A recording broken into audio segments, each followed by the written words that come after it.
जो जस करई सो तस फलु चाखा।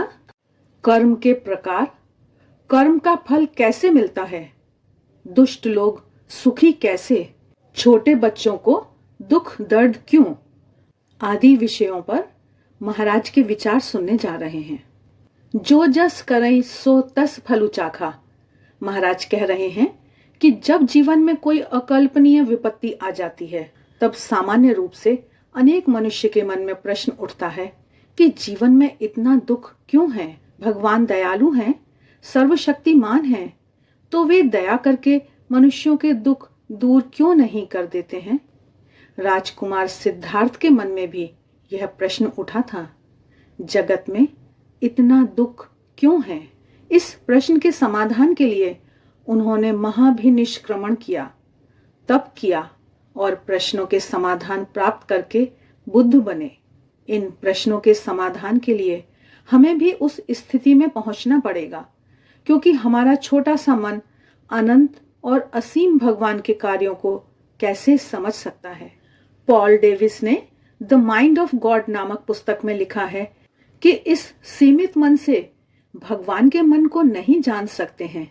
समाधि की अवस्था में मन जब परम शांत हो जाए, तब ईश्वर के मन को समझ सकते हैं, किंतु सभी लोग तो समाधि की अवस्था में नहीं जा सकते हैं। तो क्या ईश्वर के कार्यों और जीवन में आने वाले दुखों को कभी भी नहीं समझ सकते हैं। महाराज कह रहे हैं, नहीं, ऐसा नहीं है। जीवन में आने वाले दुखों और आघातों को समझने के लिए मानसिक जगत में एक अटल नियम है। इस नियम को जान लेने से दुखों के प्रश्नों को थोड़ा बहुत समझ सकते हैं। उस नियम को श्री रामचरितमानस में तुलसीदास जी ने इस प्रकार वर्णन किया है, जो जस करई सो तस फलु चाखा। अर्थात जैसा कर्म करोगे वैसा फल मिलेगा। इस नियम को कर्म के सिद्धांत के रूप में पहचाना जाता है। जैसे भौतिक जगत में स्थूल पदार्थों के संबंध में गुरुत्वाकर्षण का नियम माना जाता है कि ऊपर फेंकने वाले पदार्थ के बीच में कोई अवरोध न आए तो वह नीचे गिरता ही है। इसी प्रकार मानसिक जगत का नियम है कि जैसा कर्म करोगे वैसा फल पाओगे ही, जैसा करो वैसा पाओ। भौतिक और मानसिक जगत के ये दोनों नियम अटल हैं। इसे कोई स्वीकार करे या ना करे, किंतु यह सत्य है। अच्छे कर्म करने वालों को अच्छा फल मिलता है और बुरा कर्म करने वालों को बुरा फल मिलता है। इसमें रिश्वत देकर कोई बच नहीं सकता है। तब एक प्रश्न उठता है कि सत्य का पालन करने वाले प्रभु के भक्तों के जीवन में इतने दुख क्यों आते हैं, जबकि दुष्ट लोग सुखी दिखाई देते हैं। ऐसा क्यों होता है? इस विरोधाभास को समझने के लिए किस प्रकार के कर्म कैसे फल देते हैं उसको जानना पड़ेगा। 3 प्रकार के कर्म हैं। पहला, क्रियमाण कर्म। भूखा मनुष्य भोजन कर ले तो उसे तुरंत तृप्ति मिल जाती है। कोई आग में हाथ डाले तो तत्काल जल जाता है। जिस कर्म को करने से तत्काल फल मिलता है वह क्रियमाण कर्म। दूसरा है संचित कर्म। जो क्रियमाण कर्म संचित होकर पुनः फल दें वह है संचित कर्म। उदाहरण के रूप में कोई दान दे और उसके दान की सार्वजनिक प्रशंसा ना हो तो वह संचित कर्म हो गया, वह उसके खाते में जमा हो जाता है। किंतु यदि सार्वजनिक प्रशंसा हो गई तो वह क्रियमाण कर्म बन जाता है, जमा नहीं होता है। तीसरा कर्म है प्रारब्ध कर्म।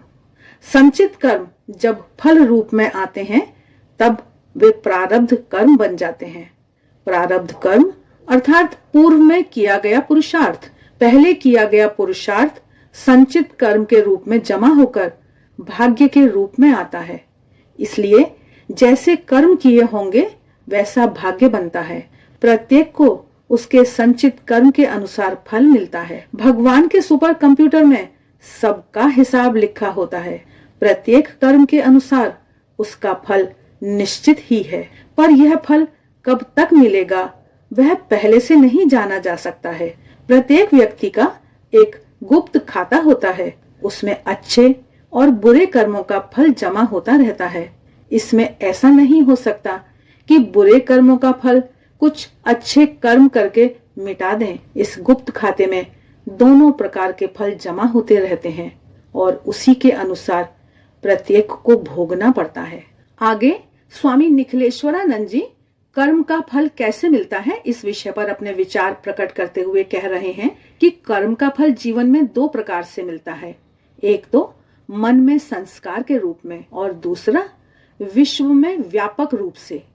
इसमें प्रथम के विषय में देखें तो जैसे मन के संस्कार होते हैं वैसे ही कार्य होते हैं। जो सत्कार्य करते हैं, स्वयं दुख उठाकर भी अन्य की सेवा करते हैं, उनके मन में अज्ञात रूप से ही इन सत्कार्यों की छाप पड़ती है। इसलिए मन में प्रसन्नता और उल्लास रहता है, मन की शक्ति बढ़ती है, मन अधिक से अधिक अच्छे कार्यों को करने के लिए उत्साहित रहता है। ये हैं सत्कार्य के संस्कार या उनका मन पर प्रभाव।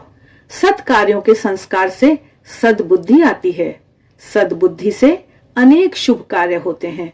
इस प्रकार शुभ कार्यों का प्रमाण उत्तरोत्तर बढ़ता रहता है।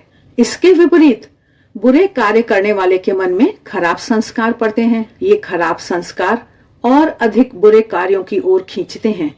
इससे मन में अशांति आती है, व्यग्रता आती है, असुरक्षा की भावना आती है। ऐसे मन का पतन होता जाता है। फिर ऐसा मनुष्य और अधिक दुष्कृत्य करता जाता है। दूसरे प्रकार के कर्म का फल विश्व में व्यापक रूप से मिलता है। अच्छे कर्म करने वालों को भी कभी खराब फल नहीं मिलता है, वैसे ही खराब कर्म करने वालों को कभी अच्छा फल नहीं मिलता है। तो फिर जगत में बुरे कर्म करने वाले सुखी क्यों हैं? आगे महाराज दुष्ट लोग सुखी कैसे, इस विषय पर अपने विचार प्रकट करते हुए बता रहे हैं कि इस प्रश्न के उत्तर के लिए हमें संचित कर्मों को देखना पड़ेगा। यदि किसी व्यक्ति के पूर्व जन्मों के संचित सत्कर्म के कारण उसका पुण्य का खाता अधिक समृद्ध हो, तो इस जन्म में बुरे कर्म करने के बाद भी उसे दुख नहीं मिलता है। लेकिन जब उसके पुण्य खर्च हो जाते हैं, तब उसके कुकर्मों का फल मिलना प्रारंभ हो जाता है और दुष्कर्मों का फल अवश्य मिलता है। कई बार सबूतों के अभाव में न्यायाधीश अपराधी को निर्दोष छोड़ देते हैं, पर वह भगवान के न्यायालय में कभी छूट नहीं सकता है।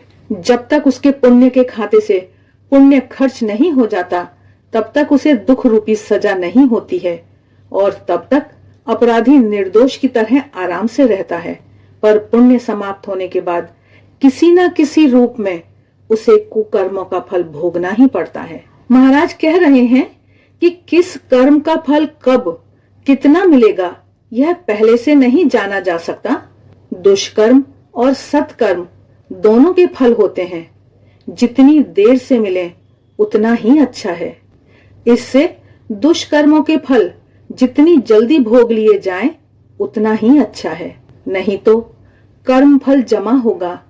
उदाहरण के रूप में किसी को हमने एक तमाचा मारा और उसने बदले में हमें 2 तमाचे मार दिए, तो यह तत्काल फल मिल गया। यदि तत्काल तमाचा ना मिला और कर्म फल जमा हो गया, तो मानो चक्रवृद्धि ब्याज के साथ भविष्य में 10 या अधिक तमाचे खाने पड़े। इसी प्रकार सत्कर्मों का फल जितना देर से मिले उतना अच्छा, क्योंकि वह भी चक्रवृद्धि ब्याज के साथ मिलता है। उदाहरण के रूप में किसी ने सत्कर्म किया और सार्वजनिक रूप से प्रशंसा मिल गई, तो यह फल उसे तुरंत मिल गया। पर यदि यह फल जमा हो गया हो, तो वर्षों के बाद उसे उसकी मन की उच्च स्थिति के रूप में शुभ संस्कारों के रूप में मिलता है। जिसे सत्कर्मों के फल की बिल्कुल आशा नहीं होती है, उसे दीर्घ काल में अनंत सुख और परम शांति के रूप में फल मिलता है। इसलिए भगवान श्री कृष्ण गीता में निष्काम कर्म करने को कहते हैं। वे कहते हैं, कर्मण्येवाधिकारस्ते मां फलेषु कदाचन। कर्म करने का तुम्हारा अधिकार है, फल की इच्छा मत करो। फल की इच्छा के लिए कर्म करने वालों को भगवान श्री कृष्ण कृपणः फल हेतुवः कहते हैं। अर्थात जो फल का हेतु रखकर कर्म करते हैं वे कृपण अर्थात दीन हैं। इसलिए कर्मों के बंधन से यदि मुक्त होना हो तो फल की आशा रखे बिना कर्म करना चाहिए, उसका अनंत फल मिलता है। आगे महाराज छोटे बच्चों को दुख दर्द क्यों विषय पर अपने विचार प्रकट करते हुए बता रहे हैं कि यदि कर्म के अनुसार फल मिलते हों तो छोटे छोटे बालकों ने तो कोई बुरे कर्म नहीं किए हैं, फिर भी उन्हें दुख दर्द से पीड़ा क्यों मिलती है। किसी को पोलियो हो जाता है, किसी को थैलेसीमिया हो जाता है, कोई मंद बुद्धि का होता है, वे क्यों दुख भोगते हैं। इन प्रश्नों के उत्तर भी हमें कर्म के सिद्धांत में मिलते हैं। भले ही इस जन्म में छोटे बच्चों ने बुरे कर्म ना किए हों, पर पिछले जन्मों के संचित कर्मों के फल उन्हें भोगने पड़ते हैं। कई बार लोग दुखों से बचने के लिए आत्महत्या कर लेते हैं, किंतु क्या इससे सचमुच दुख से मुक्ति मिल जाती है। देखकर ऐसा लगता है कि आत्महत्या करने वाला दुख से मुक्त हो गया है, किंतु वह बिल्कुल दुख मुक्त नहीं होता, उसे इससे भी अधिक कष्ट होता है, क्योंकि उसने भगवान के दिए हुए जीवन को स्वयं नष्ट करके महापाप करके अपने खाते में एक और पाप जोड़ दिया होता है, जिससे अगले जन्म में और अधिक दुख भोगना पड़ता है। मृत्यु भी मनुष्य को उसके कर्म फल भोगने से मुक्त नहीं करा सकती है। इस यथार्थ को न समझने से मनुष्य दुख से मुक्ति पाने के लिए आत्महत्या का सहारा लेता है। इसी प्रकार साधना या तपस्या करते हुए यदि किसी की मृत्यु हो जाती है तो उसका फल भी व्यर्थ नहीं जाता है, वह दूसरे जन्म में उसे अवश्य मिलता है। भगवान श्री कृष्ण गीता में कहते हैं, शुचि नाम श्रीमताम गेहे योग भ्रष्टो भी जायते, अर्थात दूसरे जन्म में वे पवित्र धनी परिवार में जन्म लेते हैं या बुद्धिमान योगियों के कुल में जन्म लेते हैं। भगवान यह भी कहते हैं कि शुभ कर्म करने वालों की कभी दुर्गति नहीं होती है, इस लोक और परलोक में उनका विनाश नहीं होता है। सत्कर्म और दुष्कर्मों के फल मनुष्य के साथ जन्म जन्मांतर तक जुड़े रहते हैं, इसलिए कर्मों के विषय में मनुष्य का सावधान रहना बहुत आवश्यक है। आगे महाराज दुखों को देखने की दृष्टि के विषय में अपने विचार प्रकट करते हुए बता रहे हैं कि ऐसा दुख मुझे ही क्यों मिला, इस प्रकार सोच सोचकर मनुष्य अधिक दुखी होता है। यदि वह कर्म के नियम को जानता हो तो दुख को देखने की उसकी दृष्टि में परिवर्तन आ जाता है, क्योंकि वह जान जाता है यह तो भूतकाल या पूर्व जन्मों के मेरे संचित कर्मों का फल है, इसलिए इस दुख को जितना जल्दी भोग लिया जाए उतना अच्छा है। जिनको ज्ञान दृष्टि है उन्हें दुख भोगने से खुशी होती है कि इतना पाप का खाता कम हुआ। इसके विपरीत जब सुख आता है तब उन्हें ग्लानि होती है कि अब खाते में से पुण्य कम हो रहा है। इस प्रकार सच्ची समझ आने से सुख और दुख के प्रति दृष्टिकोण बदल जाने से दुख अधिक पीड़ादायक नहीं होता है। इसके अलावा कर्म के नियम द्वारा एक दूसरी समझ भी जागृत होती है कि हम जो कुछ दुख भोग रहे हैं उसके लिए हम स्वयं उत्तरदायी हैं, कोई अन्य व्यक्ति, भगवान या भाग्य उत्तरदायी नहीं है। भूतकाल में किए गए हमारे कर्म ही इस दुख के लिए उत्तरदायी हैं। इस बात को समझते ही अन्य के ऊपर दोषारोपण अपने आप रुक जाते हैं, शिकायतें कम हो जाती हैं, इससे आंतरिक शक्ति बढ़ती है, दुख सहन करने की शक्ति भी बढ़ती है। इसके अलावा यदि मेरे दुख के लिए मैं ही उत्तरदायी हूं तो यह दुख मुझे ही भोग लेना चाहिए। इस समझ से दुख भोगने की शक्ति बढ़ती है और वही दुख होने पर भी मानसिक कष्ट की मात्रा कम हो जाती है। अब व्यक्ति सोचने लगता है वर्तमान दुख भूतकाल के कर्मों का परिणाम है, तो यदि मुझे भविष्य में दुख नहीं भोगना हो तो वर्तमान में कोई बुरे कर्म नहीं करने चाहिए। इसके कारण दुष्कर्मों पर अपने आप नियंत्रण हो जाएगा। आगे महाराज उज्जवल भविष्य की प्रेरणा पर अपने विचार प्रकट करते हुए बता रहे हैं कि वर्तमान दुख को भोगते हुए व्यक्ति में एक आत्मविश्वास भी जगता है।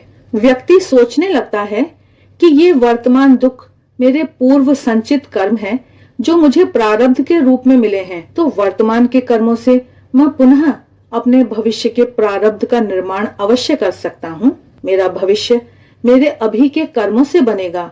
यह ज्ञान जागृत होने से व्यक्ति में अद्भुत शक्ति का संचार होने लगता है। फिर तो वह वर्तमान दुख के बोझ के नीचे कलपते, रोते, आंसू बहाते हुए जीवन जीने के बजाय उत्तम कर्मों द्वारा भविष्य निर्माण के कार्य में लग जाता है और इससे उसका वर्तमान दुख अपने आप कम हो जाता है।